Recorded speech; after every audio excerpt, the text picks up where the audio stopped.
amici camminatori, pellegrini e viandanti.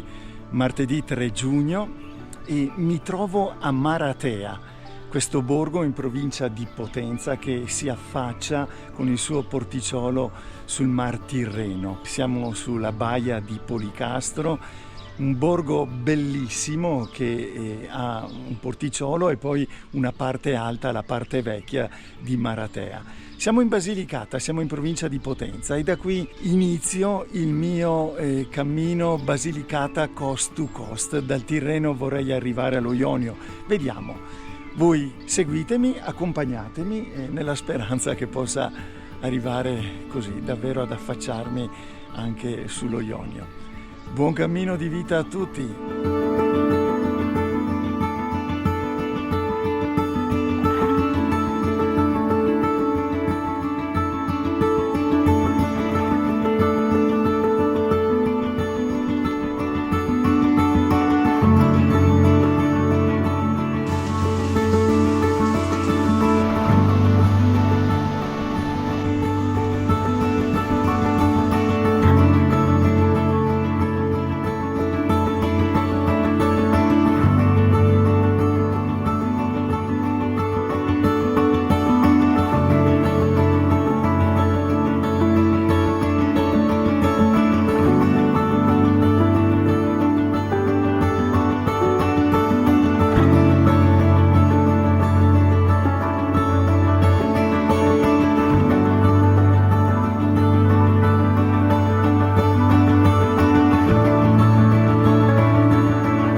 Buonasera cari amici camminatori, pellegrini e viandanti.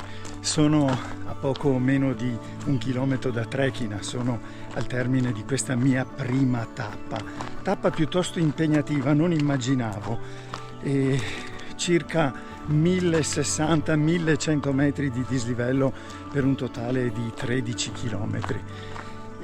Il problema è stato che sono arrivato all'1:15 alla stazione di Maratea, da lì sono sceso al porto, ho cominciato a salire alle 2 del pomeriggio con il caldo, con il sole, e il dislivello è tanto, anche se i chilometri sono pochi, per cui sono le 7 di sera e sto arrivando adesso. Comunque tappa davvero ricca di suggestioni. Molto bello il porto di Maratea, molto bello il centro storico, straordinario il Cristo Redentore che domina la baia di Policastro, bello anche il santuario di San Biagio, così come queste colline dell'interno, dell'entroterra che mi portano verso Trecchina, dove sto arrivando.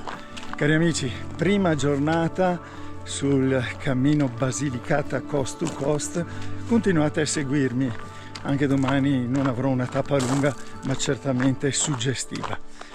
Buona serata a tutti e buon cammino di vita, a domani!